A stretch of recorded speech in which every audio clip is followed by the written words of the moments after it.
Hello friends, welcome to my channel Spice of Life. இன்னைக்கு நம்ம ஒரு சூப்பரான vlog தான் பார்க்க போறோம். Krishna Jayanthi celebration vlog. எல்லா வீட்லயுமே கிருஷ்ண ஜெயந்தியை சூப்பரா கொண்டாடி இருப்பீங்க. எங்க வீட்ல நாங்க கிருஷ்ண ஜெயந்தியை எப்படி கொண்டாடணும்ன்றது தான் இந்த வீடியோல பார்க்க போறோம். நான் ஈவினிங் போலதான் ஸ்டார்ட் பண்ணினேன். ஈவினிங் ஃபர்ஸ்ட் கோலத்தோட ஸ்டார்ட் பண்ணினோம். எங்க அத்தை என்ன கோலம் போட சொன்னாங்க. சரின்ட்டு நான் கோலம் போட்டுட்டு இருந்தேன். எங்க அத்தை கிருஷ்ண ஜெயந்தி கும்பிட என்னெல்லாம் தேவைன்னு சொல்லி கடைக்கு போய் எல்லாமே பொருள்லாம் வாங்கிட்டு வந்தாங்க.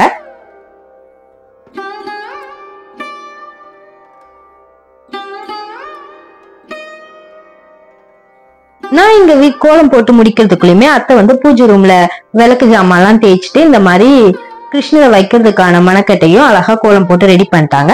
சரின்னு அடுத்து நான் போய் கிருஷ்ணரை குளிப்பாட்டினேன். கிருஷ்ணரை அழகா தண்ணியில நல்லா குளிப்பாட்டிட்டு இந்த கிருஷ்ண சிலையை நாங்க போன வருஷம் கிருஷ்ண ஜெயந்திக்கு வாங்கணும். ரொம்பவே கியூட்டா அழகா இருப்பாரு. இந்த கிருஷ்ணர் பார்க்கும் போதெல்லாம் சிரிச்சுக்கிட்டே இருக்க மாதிரி ரொம்ப அழகா இருக்கும் பாக்குறதுக்கு. நல்லா கிருஷ்ணரை குளிப்பாட்டிட்டு அதே மாதிரி இந்த மணியுமே நாங்க போன வருஷத்துல கிருஷ்ணர் கழுத்துலயே தான் போட்டிருக்கோம். அது ரொம்ப அழகா இருக்கும். அதனால நான் அதையுமே எடுத்துட்டேன். அதுக்கப்புறம் இந்த வாட்டி உருளியில வச்சு கிருஷ்ணரை டெக்கரேட் பண்ணலாம் அப்படின்னு சொல்லி நினைச்சேன். நான் எப்பவுமே பூ வச்சு நல்லா டெக்கரேட் பண்ணுவேன். இந்த வாட்டி சரி கொஞ்சம் வித்தியாசமா நான் ஒரு இதுல பார்த்தேன். அவங்க அழகா உருளியில கிருஷ்ணரை வச்சு டெக்கரேட் பண்ணியிருந்தாங்க. அந்த மாதிரி நம்மளும் ட்ரை பண்ணலான்ட்டு உருளியில ஃபுல்லா தண்ணி பண்ணிட்டு சந்தனம் குங்குமம் எல்லாம் வச்சுக்கிட்டோம். அதே மாதிரி கிருஷ்ணரை வைக்க போற இதுலயும் சந்தனம் குங்குமம் எல்லாம் வச்சுக்கிட்டோம். எல்லாம் வச்சுட்டு அதை உருளிக்கு நடுவுல வச்சுட்டு சாமந்தி பூ இருந்தது. எப்பவுமே சாமந்தி பூ தான் ரொம்ப அட்ராக்டிவா இருக்கும் பாக்குறதுக்கு கலர்ஸ்ல, எல்லோ கலர். சோ அதனால ஃபுல்லா உருளியை சுத்தி நான் சாமந்தி பூவை போட்டு டெக்கரேட் பண்ணிக்கிட்டேன். அதுக்கப்புறம் எங்க அத்தை கடையில இருந்து வரும்போதே இது கிருஷ்ணருக்கு பிடிச்ச மரமா, அதனால இந்த இதுவும் விற்கிறாங்களா மார்க்கெட்ல. இந்த இது வாங்கிட்டு வந்தாங்க. அதை நிக்க வைக்கிறதுக்காக கொஞ்சம் 2-3 டிஷ்யூ பேப்பர்லாம் வச்சு ஸ்ட்ராங்கா நிக்க வச்சோம். அந்த மரத்துக்கு கீழே கிருஷ்ணர் இருக்கிற மாதிரி இருக்கும். அதுக்காக அந்த மாதிரி செட் பண்ணினோம். இப்ப கிருஷ்ணரையும் வச்சுட்டு ஒரு அழகான ரோஸ் பூவையும் கிருஷ்ணருக்கு வச்சோம். அதுக்கப்புறம் அந்த ரோஸ் இதுலயுமே சரி கொஞ்சம் வெறும் எல்லோ இருக்குல்ல, அந்த இதுல கொஞ்சம் பிங்க் ஷேட்ஸ் கொடுக்கலாம் அப்படின்னு சொல்லிட்டு அந்த ரோஸ் பூவை கொஞ்சம் கொஞ்சமா பிச்சு போட்டேன். அதுக்கப்புறம் விளக்கு வைக்கிற தட்டுலயும் பூ போட்டு அலங்காரம் பண்ணிட்டு விளக்கு சுத்தி நல்லா சந்தனம் தடவிட்டு குங்குமம் வச்சு வச்சாச்சு.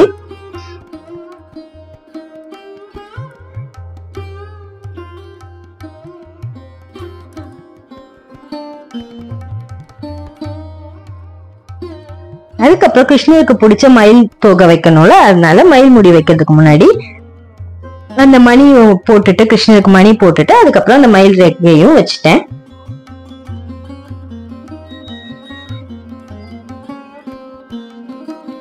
இப்பவே கிருஷ்ணர் பார்க்க ரொம்ப அழகாயிட்டாரு. இன்னும் கொஞ்சம் அழகுபடுத்துறதுக்கு எவ்வளவுதான் வெளியில பூ வாங்கி வச்சாலும் நம்ம வீட்டுல இருக்க பூ பறிச்சு வைக்கிறது ஒரு சூப்பர் தான். அதுவும் எங்க வீட்டுல இருக்க இந்த தேன் பூ எனக்கு ரொம்பவே பிடிக்கும். அது அலங்காரத்துல கண்டிப்பா வச்சா ரொம்ப அழகா இருக்கும். அதனால அந்த தேன் பூவையும் பறிச்சுட்டு வந்தேன். அதுக்குள்ள இங்க அந்த தயிர் பானை போன வாட்டி கிருஷ்ண ஜெயந்திக்கு எங்க அத்தை மார்க்கெட்ல அழகா இருந்ததுன்னு வாங்கிட்டு வந்தாங்க. அதனால அதையுமே இன்னைக்கு எடுத்து தொங்க விட்டுட்டோம். ரொம்ப அழகா இருந்தது அந்த கலர்.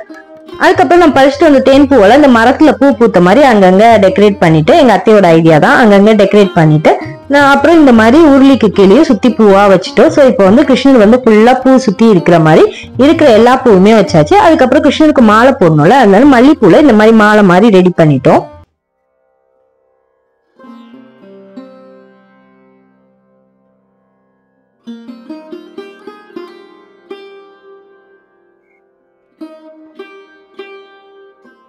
எல்லா கலர் ஃபிளவர்ஸையும் வச்சதுமே கிருஷ்ணர் ரொம்ப கலர்ஃபுல்லா சூப்பரா ரெடி ஆயிட்டாரு.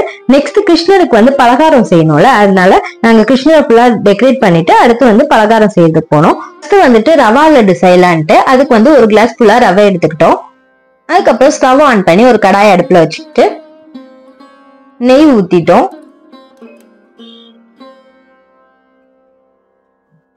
நெய் சூடாலுமே நம்ம எடுத்து வச்சிருந்த ஒரு கிளாஸ் ரவையும் ஆட் பண்ணி ரவையை நல்லா வறுத்து எடுத்துக்கணும். ரவை கலர் நல்லா சேஞ்ச் ஆகுற அளவுக்கு நல்லா வறுத்து எடுக்கணும்.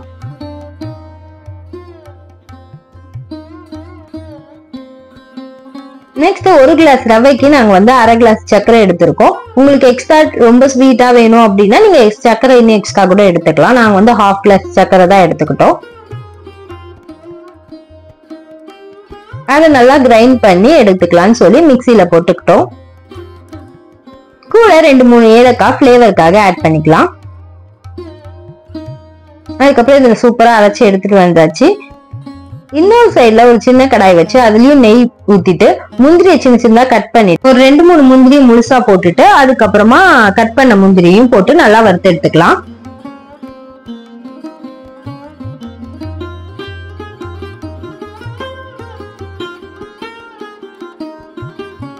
வறுபட்டதும் நம்ம ஆல்ரெடி வறுத்து வச்சிருந்த ரவையில அதை ஆட் பண்ணிக்கலாம். ரவை இன்னும் ஆஃப் பண்ணல, அப்படியே தான் இருக்கு. ஸோ அப்படியே வறுத்துக்கிட்டே அதை ஆட் பண்ணிடணும். நம்ம விட்டுட்டு ஆட் பண்ணோம்னா வந்து கலர் வந்து சேஞ்ச் ஆயிடும். ஸோ நம்ம வறுத்துக்கிட்டே தான் இருக்கணும், கை ஸ்டாப் பண்ணாம. அதுக்கப்புறம் ஒரு கைப்பிடி தேங்காவையும் நல்லா வறுத்து எடுத்துக்கலாம். அரைச்சு வச்சிருந்த சர்க்கரையையும் நம்ம வறுத்த ரவையில ஆட் பண்ணிக்கலாம். இப்ப எல்லாத்தையுமே சேர்த்து நல்லா மிக்ஸ் பண்ணிக்கலாம்.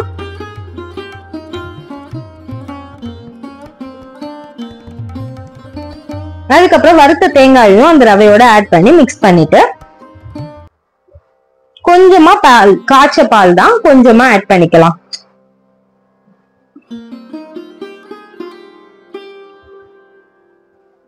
இப்ப நல்லா எல்லாத்தையும் கலந்து விட்டுட்டு ஸ்டவ் ஆஃப் பண்ணிடலாம். கொஞ்சம் சூடு ஆறணும்னே நம்ம அதை லட்டு பிடிக்கிறது கரெக்டா இருக்கும். ரொம்ப சூடா பிடிக்க முடியாது, அதுக்காக ரொம்ப ஆற விட்டுட்டாலும் அப்பவும் நம்மளால பிடிக்க முடியாது, உதிர்ந்து போயிடும்.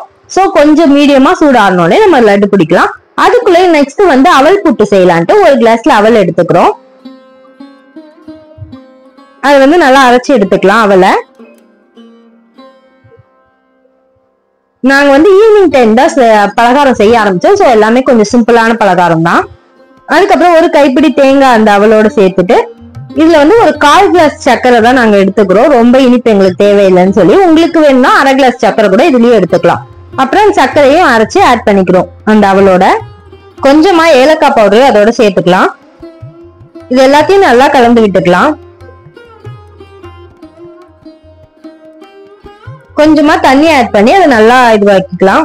நல்லா உதிரி உதிரியா வர மாதிரி நம்மளால கையில பிடிக்க முடியற புட்டு பிடிக்கிற அளவுக்கு நம்ம நல்லா அதை மிக்ஸ் பண்ணிக்கலாம். ரொம்ப தண்ணி ஆயிடுச்சுன்னா அது வந்து கிரிப்பா இருக்காது. சோ அதுக்கு தகுந்த மாதிரி பார்த்து தண்ணி ஊத்திக்கோங்க. இந்த மாதிரி இருக்கணும் பாக்குறதுக்கு. இப்போ ஒரு இட்லி சட்டியில தண்ணி வச்சிருக்கோம். அதுல ஒரு ஷேப்காக இப்ப நம்ம உருண்டையா கூட புட்டு பிடிச்சு வைக்கலாம். சோ பார்க்க கொஞ்சம் ஷேப்பா அழகா இருக்குன்றதுக்காக நான் ஒரு குழிக்கரண்டியில வச்சு அதை வைக்கிறேன். அது வந்து பார்க்கறதுக்கு நல்லா அழகா வந்தது.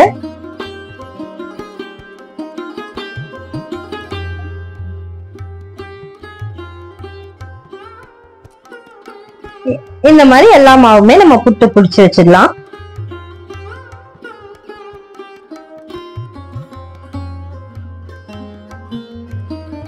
எல்லாத்தையுமே வச்சாச்சு. இட்லி குக்கரை மூடி ஒரு 10 நிமிஷம் வேக வச்சுக்கலாம்.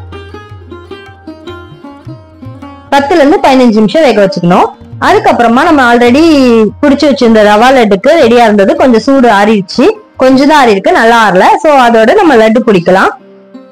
உருண்டையா எல்லாத்தையும் சேர்த்து பிடிப்போம். இது உதிர்ந்து போச்சுன்னா நீங்க இன்னும் கொஞ்சம் கூட பால் ஊத்திக்கலாம். இது வந்து ரொம்ப சூடா இருந்த மாதிரி இருந்தது, கையில பிடிக்க முடியல.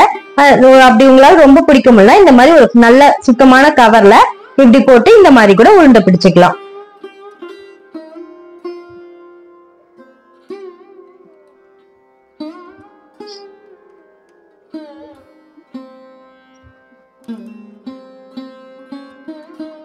இந்த மாதிரி எல்லா லட்டையுமே நம்ம உருண்டை பிடிச்சாச்சு.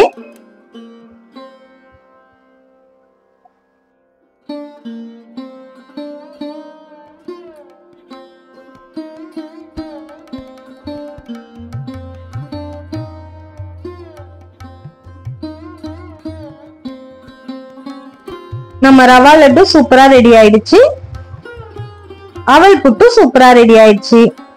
அடுத்து ஏற்கனவே எங்க அத்தை வந்து அதிரசம் சுட்டு வச்சிருந்தாங்க. ஆல்ரெடி நம்ம சேனல்ல அதிரசம் வீடியோ இருக்கு, நான் டிஸ்கிரிப்ஷன் லிங்க் கொடுக்குறேன், வேணா பாத்துக்கோங்க. அதுக்கப்புறம் சுண்டல் ஊற வச்சிருந்தோம், அதை வந்து குக்கர்ல போட்டு விசில் வச்சுக்கலாம். ஒரு 4 விசில். அதுக்குள்ள எங்க அத்தை முறுக்கு செய்யறதுக்கும் இந்த சைட்ல ரெடி பண்ணிட்டாங்க. முறுக்கு மாவு பிசைஞ்சு முறுக்கும் போட்டாச்சு.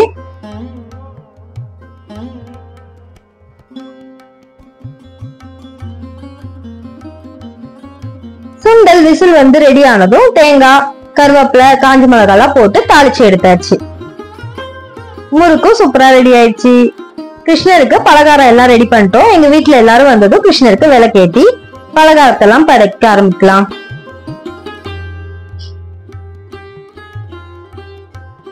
நாங்க செஞ்ச பலகாரத்தோட இந்த மாதிரி நிறைய ஃப்ரூட்ஸும் கிருஷ்ணருக்கு வாங்கி வச்சுட்டு அதுக்கப்புறம் நம்ம செஞ்ச பலகாரத்தையும் கிருஷ்ணருக்கு வச்சிடலாம்.